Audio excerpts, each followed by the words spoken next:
अस्सलामुअलैकुम दोस्तों, साम्हूं तव्हां ॾिसी सघो था जंहिंमें ककर पंहिंजी कुंवार खे वतियूं पियो अचे, जेका सोढल जी सौट गुल परी ऐं जेका खून भाउ चटी में वतई ऐं उहो निकाह थी रहियो आहे।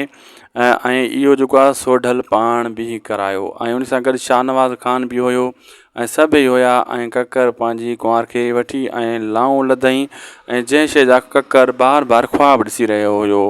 इहे सीन तव्हांखे कुझु हिकु किस जे अंदरि साम्हूं अची वेंदा।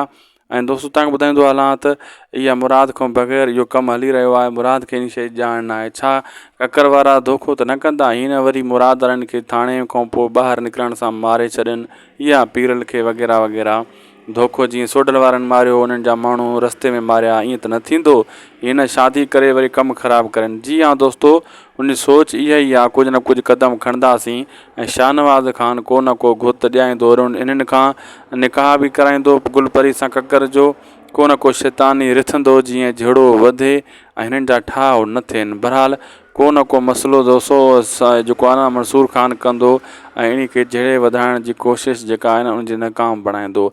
लेकिन फ़ोटू जेको खणी इहो ठारो, सभु कुझु ॾिठऊं हे हो मंसूर ख़ान जे लाइ बि फाई तयारु आहे। तमामु जल्द मंसूर ख़ान खे बि शाहनवाज़ ख़ान इन्हनि जे हथां यानी कंहिंजे हथां, रहज़न वारनि जे हथां मराइण जी कोशिशि कंदो। छो त शाहनवाज़ वाइदो कयो, मां तोखे दुश्मन मुराद वारा झुकाए ॾींदुमि, तूं मंसूर ख़ान मूंखे मारे ॾींदे। उहो वाइदो उन्हनि जो थियलु आहे पाण में।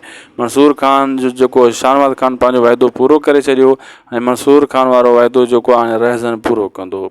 वीडियो फुको पंहिंजी पुॼाणी ते लाइक सब्सक्राइब शेयर कंदा। अल्लाह हाफ़िज़।